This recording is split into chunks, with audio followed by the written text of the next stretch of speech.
ત્રીજું કૌભાંડ છે હું તમને બતાવું, આવો પાછળ આવો.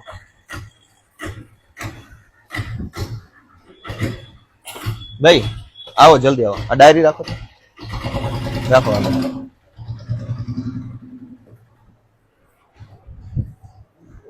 કાંઈ વાંધો નહીં, એ તો આપણે આવ્યા એટલે બધું એવું રહેવાનું જ છે.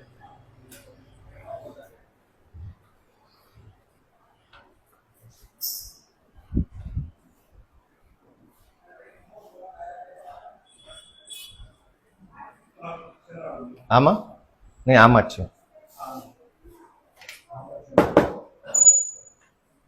એક મિનિટ આવું મેડમ, તમારે ઓલું મશીન નું એક જરાક જોવું છે. આવો.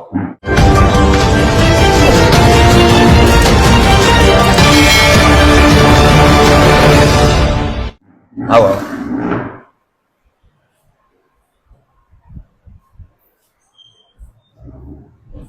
હવે આ એક મશીન છે. આ મશીન જુનાગઢ જિલ્લા પંચાયત દ્વારા થોડોક આગળ કર્યો. જુનાગઢ જિલ્લા પંચાયત દ્વારા આ લેબોરેટરી ટેસ્ટિંગનું, આમાં શું માપી શકાય? SpO2, ટેમ્પરેચર એટલે કે તમારા શરીરનું તાપમાન, અહીંથી બ્લડ પ્રેશર કેટલું છે, આલ્કોહોલ ટેસ્ટ, ECG અને હિમોગ્લોબિન ટેસ્ટ માપી શકાય એવું લખ્યું છે, હકીકત નથી. કોલેસ્ટ્રોલ માપી શકાશે. તો બ્લડ પ્રેશર માપવા માટે તો સામાન્ય રીતે ડોક્ટર અહીંયા લગાવીને પેલું હવા ભરે છે, પેલું મશીન આવે છે એનું માપવાનું, એનું નામ ભૂલી ગયો, એને શું કહેવાય? હા, સ્પિગ્મોમેનોમીટર. એ તો આપણો વિષય નથી. તેનાથી બ્લડ પ્રેશર મપાઈ જાય છે. આલ્કોહોલ ટેસ્ટ, હવે દારૂ પી ગયો હોય એ કઈ સરકારી દવાખાને આવીને અહીંયા મશીનમાં ટેસ્ટ કરશે એવું હોય નહીં. ટેમ્પરેચર, તાપમાન માપવા માટે કઈ મશીનની જરૂર નથી, થર્મોમીટર આવે જ છે. અત્યારે કેટલા બધા નાના નાના મીટરો આવ્યા, પેલું હાથમાં આમ લગાવો તો એ તાપમાન માપી દેશે. SpO2 ના નાના નાના મશીન છે. ECG લગભગ ગામડામાં કઈ એટલું બધું હોતું નથી. આ મશીનની અંદાજિત કિંમત મેં જાણ્યું એ પ્રમાણે 5 લાખ રૂપિયા છે. આ ચાઇનીઝ મેન્યુફેક્ચરિંગ મશીન છે. આ ભારતની કંપની નથી. કોઈ જેન્યુન કઈ સારી કંપની હોય એવું લાગતું નથી. બધું બહારથી સારું દેખાય છે, બાકી આમાં કઈ છે નહીં. બધું ખૂણામાં પડ્યું છે. અને કઈ કોઈ જગ્યાએ આનો ચાલુ નથી, ખુલ્લું જ છે, ક્યાંય ચાલુ બાલુ નથી. 2 વર્ષથી પડ્યું છે. જુનાગઢ જિલ્લા પંચાયતમાં આજથી 2 વર્ષ પહેલા આખા જુનાગઢ જિલ્લા માટે આવા લગભગ બહુ મોટી સંખ્યામાં 5-5 લાખના આવા મશીનો ખરીદવામાં આવ્યા. દવાખાના વાળાએ માગ્યા નથી, કોઈને કઈ ખબર નથી. જિલ્લા પંચાયતે મનસ્વી રીતે 5 લાખના એક મશીન એવા 100 ખરીદ્યા હોય, 200 ખરીદ્યા હોય, ભગવાન જાણે. હજુ જાય છે એમાં. આવા મશીનો ખરીદી થોડા પાછા ઉપર, આવા મશીનો ખરીદી અને જબરજસ્તીથી બધા સરકારી દવાખાના મૂકી દીધા. જ્યારથી આવ્યા છે ત્યારથી આની પિન કોઈ લગાવી નથી. આ મશીનો બંધ પડ્યા છે. આની પાછળ કરોડો રૂપિયાનું કૌભાંડ જુનાગઢ જિલ્લા પંચાયતે આજથી 2 વર્ષ પહેલા કર્યું છે. આ મશીનનો કોઈ ફાયદો નથી, એટલા માટે કે જો કોઈ દર્દીએ ટેમ્પરેચર એટલે કે પોતાના શરીરનું તાપમાન, SpO2, ECG કે હિમોગ્લોબિન માપવું હોય તો પહેલા અહીંયા દર્દી આવવાનું, સ્ક્રીન ઉપર પોતાની ડેટા એન્ટ્રી કરવાની છે. મારું નામ આ છે, મારું ગામ આ છે, મારી ઉંમર આ છે, મોબાઈલ નંબર આ છે, એવું બધું નાખવાનું છે. પછી એના મોબાઈલમાં OTP આવશે, એ OTP અહીંયા નાખશો. પછી આ મશીન કામ કરશે અને કામ કર્યા પછી 100% સારું કામ નહીં કરે.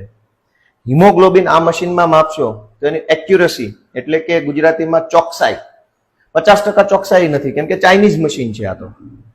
જે હિમોગ્લોબિન માપવાના અતિ આધુનિક મશીનો પેથોલોજીકલ લેબની અંદર હોય છે એના કરતા સસ્તું ચાઇનીઝ મશીન 5 લાખની કિંમતનું અહીંયા દરેક સરકારી દવાખાનામાં જુનાગઢ જિલ્લા પંચાયતના વહીવટદાર કરતાઓએ મૂક્યું છે. આનો કોઈ ફાયદો 2 વર્ષથી આ મશીન બંધ પડ્યું છે.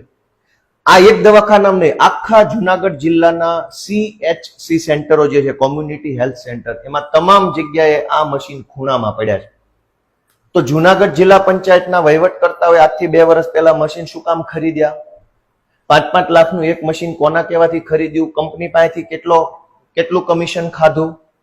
આ મશીન અહીંયા મૂક્યા પછી આનો કોઈ ફાયદો નથી. તો 5 લાખ રૂપિયાના બદલામાં કમિશન કેટલું લીધું? 5 લાખમાં ભ્રષ્ટાચાર કેટલાનો થયો? આ મશીન કેવી રીતે ગામડામાં કામમાં આવશે? ગામડા માટે આ મશીનની એક્યુરસી કઈ નથી. એક્યુરસી એટલે કે માનો કે મારું લોહી લઈ અને જે જેન્યુન મશીનોમાં ચેક કરો તો એમાં લોહીમાં HBC છે, પેલા રક્તકણો કેટલા છે એ એમાં અલગ બતાવે, આમાં અલગ બતાવે. તો મેં ડોક્ટરોનો અભિપ્રાય, બીજા અલગ અલગ ડોક્ટરોનો અભિપ્રાય લીધો કે આ મશીનનું કોઈ કામ નથી, કોઈ ફાયદો નથી, યુઝલેસ છે, ટાઈમપાસ છે, જેન્યુન કંપનીનું જેન્યુન મશીન પણ નથી, વાહિયાત કક્ષાનું આખું મશીન છે. આની અંદર કોઈ પણ પ્રકારના સ્પેસિફિકેશન ક્યાંય લખ્યા નથી. કંપનીનું એક જ સ્ટીકર છે અહીંયા, ફોનિક્સ માઇક્રો સિસ્ટમ. આ મશીન ક્યાં બન્યું છે, કઈ સાલમાં બન્યું છે, એના શું સ્પેસિફિકેશન છે, આની અંદર શું વપરાયું છે, આની એક્યુરેસી કેટલી છે, આ મશીનની પોતાની એક્સપાયરી ડેટ કેટલી છે, આનું મેન્ટેનન્સ કેવી રીતે કરવાનું છે, આ મશીન ચલાવવા માટે શું વ્યવસ્થા, કશું જ આની ઉપર ક્યાંય લખ્યું નથી. આખું મશીન છે, પાછળ બતાવો, આની અંદર કઈ લખ્યું જ નથી. ચારો તરફ બતાવો, કઈ લખ્યું જ નથી.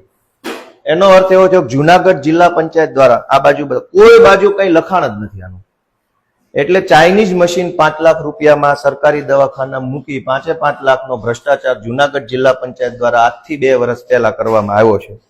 અને આ મશીન આખા જુનાગઢ જિલ્લામાં, ભાઈ આગળ પાછળ કશું જ કઈ છે નહીં, ક્યાંય કોઈ વસ્તુ લખી નથી. આ મશીન ક્યાં બન્યું, કોણે બનાવ્યું, આનો ઓથોરાઇઝ ડીલર કોણ છે, આની અંદર શું શું પાર્ટ્સ વપરાયા છે, આ મશીનની એક્યુરેસી શું છે.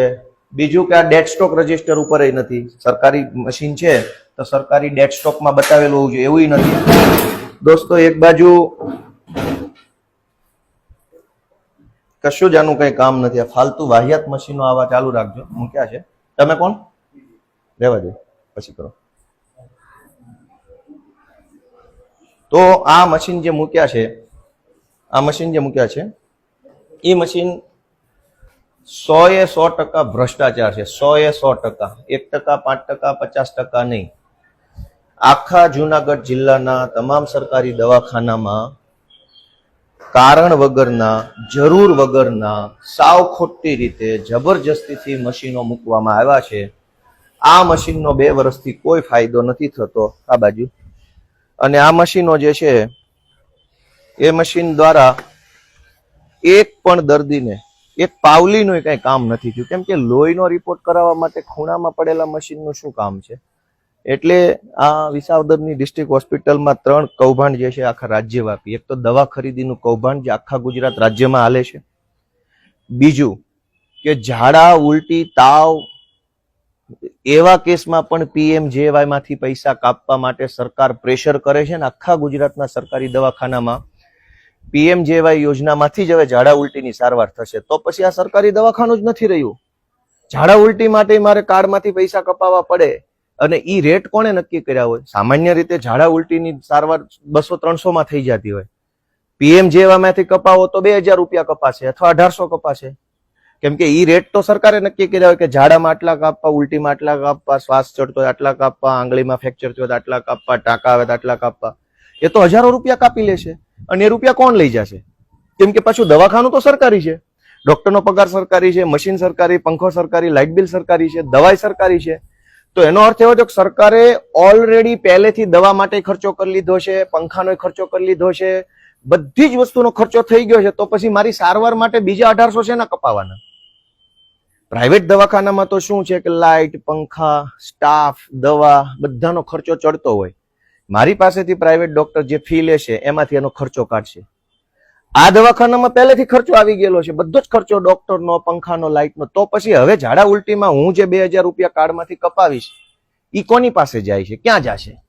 તો એટલો મોટો ભ્રષ્ટાચાર છે. લોકોનો આત્મા જાગે એવી મારી વિનંતી છે. આવા 5 લાખનું મશીન એક કોઈ ઉપયોગ લાગ્યું તે દિવસથી આજ દિવસ સુધી સિંગલ ઉપયોગ નથી. કેમ કે ચાઇનીઝ મશીન છે, ફેક મશીન છે. ખાલી પતરાની પેલું પતરાનું એનું બોક્સ છે, એનું કેબિન, પતરાની કેબિન છે, આખી એલ્યુમિનિયમ પતરાની પેલું CNC કરેલી કેબિન છે, અને એની અંદર થોડાક રમકડા છે, ડિસ્પ્લે છે, ચાલુ તો કઈ છે નહીં. આખા જુનાગઢ જિલ્લામાં, કેમ કે મેં જાણ્યું, ફોન કર્યો, બધારે વાત કરી કે આ શું છે, તો મને બધાએ કીધું કે ભાઈ આ તો કૌભાંડ છે, આમાં કશું એક પાવલીનું કામ નથી થતું. 5 લાખનું એક મશીન એવા આખા જુનાગઢમાં કેટલા છે વિચારો, CHC સેન્ટરો. કરોડો રૂપિયા આ લોકો, ભાજપના માણસો સરકારમાંથી ખાઈ જાય છે. અને ગરીબ માણસને જયારે તાવ આવે ને ત્યારે સારી ટીકડી મળતી ને ટેબ્લેટ નથી મળતી.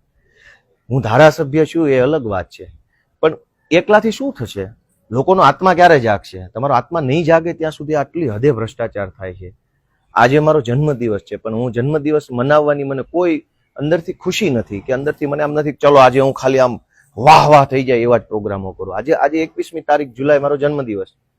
હું એમ ઈચ્છું છું કે જે માન સન્માન ને સુવિધા ગોપાલ ઇટાલિયન મળે છે એ જ સુવિધા ગોપાલને મત આપનાર વ્યક્તિને કેમ નહીં? જે સુવિધા મુખ્યમંત્રીને મળે છે એ જ સુવિધા મુખ્યમંત્રીને મત આપનાર વ્યક્તિને કેમ નથી મળતી? જે સુવિધા આરોગ્ય મંત્રીને મળે છે એ જ સુવિધા આરોગ્ય મંત્રીને મત આપનાર વ્યક્તિને કેમ નથી મળતી? એટલી બધી ચિંતા છે અંદરથી, એટલું બધું દુઃખ લાગે છે કે આ કોને જઈને કેવું, કોઈ સાંભળવા વાળું નથી. મિત્રો, તમારો આત્મા જગાડો એવું હું તો વિનંતી કરું છું કે એટલી હદે અન્યાય થાય છે, એટલી હદે ખોટું થાય છે. ક્યારે જાગશો બધા? પોતાનો આત્મા જગાડો. વિસાવદરનો સરકારી દવાખાનાનો સ્ટાફ છે એ સજ્જન માણસો છે, પણ એ નાના કર્મચારીઓ છે. હવે એને કઈ ખકડાવા બખડાવવાનો કોઈ મતલબ જ નથી, કેમ કે સરકાર પોતે જ ચોર છે. તો સુપરિન્ટેન્ડન્ટને કે બીજા ડોક્ટરોને શું કહેવાનું? એ તો જાણે છે કે અમારા હાથમાં કંઈ નથી, અમે લાચાર છીએ. સરકાર અમારી પાસે દવાની ખરીદીમાં ચોરી કરાવે છે, સરકાર અમારી પાસે ઇલેક્ટ્રિફિકેશનમાં, મેન્ટેનન્સમાં, બાંધકામમાં, બધામાં ચોરી કરાવડાવે છે. સાહેબો શું કરવાના છે? જનતાનો આત્મા જાગે એવી હું તો વિનંતી કરું છું. આજે મારા જન્મદિવસ નિમિત્તે તમારો આત્મા જાગે તો કંઈક કરજો, સક્રિય બનજો, બોલજો, અવાજ ઉઠાવજો, વિરોધ કરજો એવી આશા સાથે સૌને જય જય ગરવી ગુજરાત.